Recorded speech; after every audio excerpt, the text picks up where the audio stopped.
Hi friends, welcome to our channel. எல்லோரும் எப்படி இருக்கீங்க?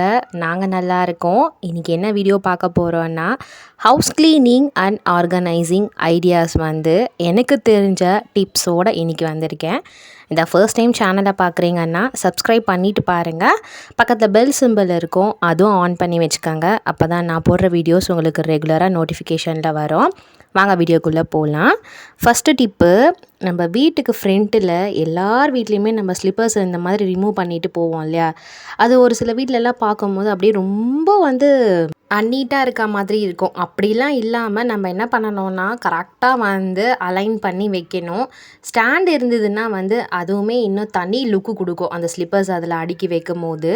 ஸோ ஃபஸ்ட்டு பாயிண்ட்டே மெயின் டோர்லேருந்தே நான் ஸ்டார்ட் பண்ணுறேன். மெயின் டோர் எப்பயுமே யாராவது வராங்க அப்படின்னா அவங்களுக்கு ரொம்ப அட்ராக்ஷனாக இருந்துச்சுன்னா நம்ம வீடே அவங்களுக்கு பிடிச்சி போயிடும். மெயின் டோரில் இந்த மாதிரி செடிங்களை நம்ம வச்சு அழகுபடுத்தலாம். ஏதாவது பூச்செடிங்களை வச்சு நம்ம அழகுபடுத்தலாம். நான் ஸ்க்ரீன் முன்னாடி போட்டிருக்கேன். அது இன்னும் ஒரு நல்ல அட்ராக்ஷனாக இருக்கும். யாராவது வெளியிலேருந்து நம்ம வீடை பார்க்கும்போது ஓகே, வீடு சூப்பராக இருக்குல்ல அப்படின்னு சொல்லணும். அப்படி தான் நான் நினைப்பேன். அதனாலே ரொம்ப நீட் அண்ட் க்ளீனாக வச்சுருப்பேன். எங்கள் வீடு ரொம்ப சின்ன வீடாக தான் இருக்கும். ஆனால் பார்க்குறவங்க எல்லாருமே வீடு சின்னதாக இருந்தாலும் ரொம்ப நீட்டாக க்ளீனாக வச்சுருக்கீங்க, எல்லா பொருளுமே வச்சுருக்கீங்க, எப்படி அது அப்படின்னு கேட்பாங்க. ஸோ அதனால் எனக்கு தெரிஞ்ச டிப்ஸ் எல்லாத்தையுமே இதில் ஷேர் பண்ணுறேன். ஒரு சிலர்லாம் மெயின் டோரில் அழகாக தோரணம் மாதிரிலாம் மாட்டுவாங்க வாங்கி. அதுவுமே நீங்கள் ட்ரை பண்ணி பார்க்கலாம், சூப்பராக இருக்கும். மெயின் டோரோடைய அட்ராக்ஷன்ஸ் எப்பயுமே நம்மளுக்கு வீட்டுக்கு ஒரு பெரிய ப்ளஸ் பாயிண்ட்டாக தான் நம்ம எடுத்துக்கணும். அதனால் அந்த மெயின் டோரை எப்பயுமே க்ளீன் அண்ட் நீட்டாக வச்சுக்கோங்க. வாரத்தில் ஒரு நாள் அது கம்பல்சரி அந்த மெயின் டோரை க்ளீன் பண்ணுற மாதிரி வச்சுக்கோங்க. ரெண்டாவது டிப்பு கிச்சன் க்ளீனிங் ஒர்க்கு. நம்ம கிச்சனை எந்த அளவுக்கு நம்ம நீட்டாக வச்சுக்கிறோமோ அந்த அளவுக்கு நம்மளுக்கு நல்லது. பழமொழி கூட சொல்லுவாங்க பார்த்தீங்களா, சுத்தம் சோறு போடும்னு. அது உண்மை தான். நம்ம வீட்டில் இருக்க கேஸை கண்டிப்பாக டெய்லி க்ளீன் பண்ணுற மாதிரி பார்த்துக்கங்க. அது ரொம்ப ரொம்ப முக்கியம். அப்படி இல்லை ஒர்க்கிங்காக உமனாக இருக்கீங்க அப்படின்னா அட்லீஸ்ட் 3 days ஒன்ஸாவது நம்ம அந்த கேஸை க்ளீன் பண்ணணும்.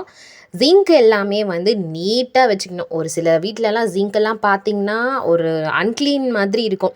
அந்த மாதிரிலாம் இல்லாமல் எனக்கு தெரிஞ்சு நான் இந்த மாதிரி தான் க்ளீனாக வச்சுப்பேன். என்னுடைய கிச்சனை ரொம்ப சின்ன கிச்சன் தான், ஆனால் எப்பயுமே க்ளீனாக வச்சுப்பேன். நான் டெய்லியுமே கேஸ் எல்லாமே அந்த மேலே இருக்க பேனர்லேருந்து எல்லாமே நைட்டு தூங்கும் போது வாஷ் பண்ணிவிட்டு தான் நான் போய் படுப்பேன்.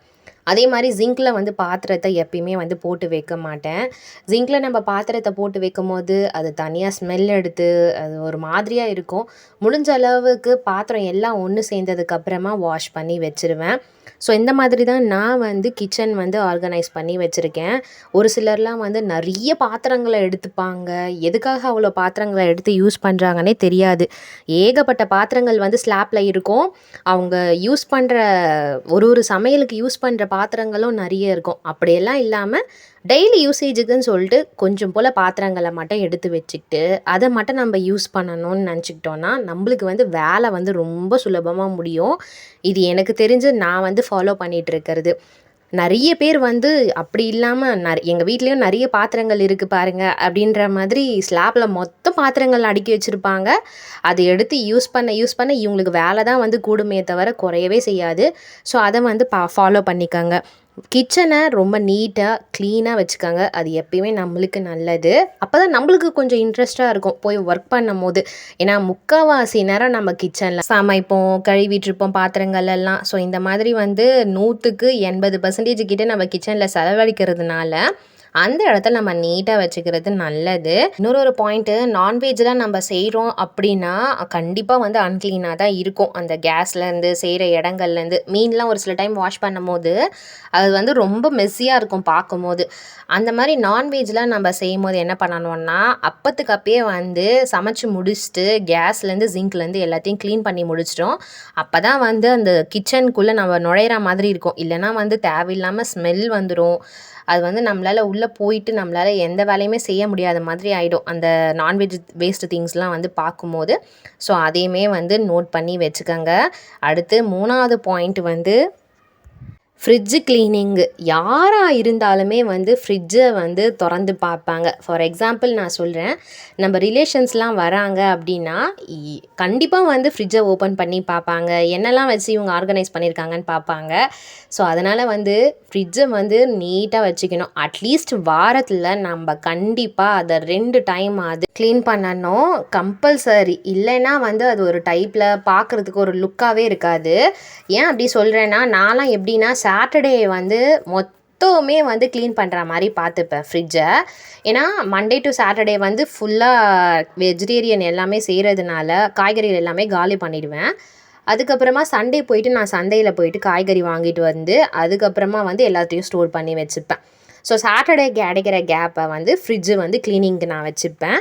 ஸோ அந்த மாதிரி நீங்கள் பார்த்துக்கங்க. சப்போஸ் நீங்கள் ஒர்க்கிங் உமனாக இருக்கீங்க அப்படின்னா கண்டிப்பாக வந்து நம்மளால் வந்து க்ளீன் பண்ண முடியாது ரொம்ப டீப்பாக டெய்லியுமே. அட்லீஸ்ட்டு நம்ம மேலோட்டமாக வந்து ஒரு கிளாத் வச்சாது வைப் பண்ணி விடுறது நம்மளுக்கு நல்லது. ஸோ இது வந்து பார்த்துக்கங்க. 4வது டிப்பு வந்து பாத்ரூம் கிளீனிங்கு கம்பல்சரி டெய்லி நம்ம அந்த லிக்விடை வந்து போட்டு வாஷ் பண்ணுறது நல்லது. அப்படி இல்லை 2 பேருமே ஒர்க்கால் நம்ம இருக்கோம், ரொம்ப ரொம்ப பிஸி ரொட்டீனில் இருக்கோம் அப்படின்னா அட்லீஸ்ட் வீக்லி 3 டைம்ஸாவது நம்ம வாஷ் பண்ணுறது நல்லது. பாத்ரூம் க்ளீன் ஹைஜீனிக்கான ஒன்று, கண்டிப்பாக வந்து நம்ம ஹெல்த் பர்பஸ்க்கும் ரொம்ப நல்லது. வீடு வந்து நீட்டாக க்ளீனாக இருக்கணும் அப்படின்னா பாத்ரூமை க்ளீன் பண்ணுறது நல்லதுன்றதை ஞாபகத்தில் நம்ம வச்சுக்கணும். ஸோ இந்த 4 டிப்புமே வந்து நம்ம ஃபாலோ பண்ணாலே போதுங்க. வீக்லி நம்ம இதெல்லாமே வந்து க்ளீன் பண்ணோம் அப்படின்னா நம்மளுக்கு வந்து வீடு வந்து அவ்வளோ சுத்தமாக பளிச்சுன்னு இருக்கும். நம்மளுடைய சொந்தக்காரங்க வந்தாலும் நம்மளை பாராட்டி தான் போவாங்க. இதை வந்து கண்டிப்பாக நீங்கள் ஃபாலோ பண்ணிங்கன்னாவே போதும். நம்ம டெய்லியும் அப்படியே பண்ணிகிட்டே இருக்கணும்லாம் அவசியம் கிடையாது. மெயின் டோராக இருக்கட்டும், கிச்சனாக இருக்கட்டும், ஃப்ரிட்ஜாக இருக்கட்டும், பாத்ரூமாக இருக்கட்டும், இதெல்லாம் வந்து அப்பப்போ நம்ம க்ளீன் பண்ணி பார்க்கும்போது அந்த வீடோடைய நீட்னஸ் வந்து உங்களுக்கு கண்டிப்பாக தெரிய வரும். நம்ம வீட்டில் இருக்கவங்களே கூட நம்மளை பாராட்டுவாங்க, பரவாயில்ல நம்ம வீடு இவ்வளோ நீட்டாக க்ளீனாக இருக்கா அப்படின்னு. ஸோ இதெல்லாம் ஃபாலோ பண்ணி பார்த்துட்டு எனக்கு கண்டிப்பாக சொல்லுங்கள், உங்களுக்கு எப்படி இது ஒர்க் அவுட் ஆகுதுன்றதையும் சொல்லுங்கள். ஏன்னா நான் இப்படி தான் வந்து ஃபாலோ பண்ணிகிட்ருக்கேன். என்னுடைய வீடை நான் இப்படி தான் வந்து நீட்டாக க்ளீனாக ஆர்கனைசேஷன் பண்ணி வச்சுருக்கேன். ஸோ வீடியோ பிடிச்சிருக்கோன்னு நினைக்கிறேன். மறக்காமல் சேனலில் வந்து சப்ஸ்கிரைப் பண்ணிவிட்டு லைக் பண்ணுங்கள், எல்லாருக்கும் ஷேர் பண்ணி விடுங்க. நெக்ஸ்ட் வீடியோவில் பார்க்கலாம். பாய், டேக் கேர்.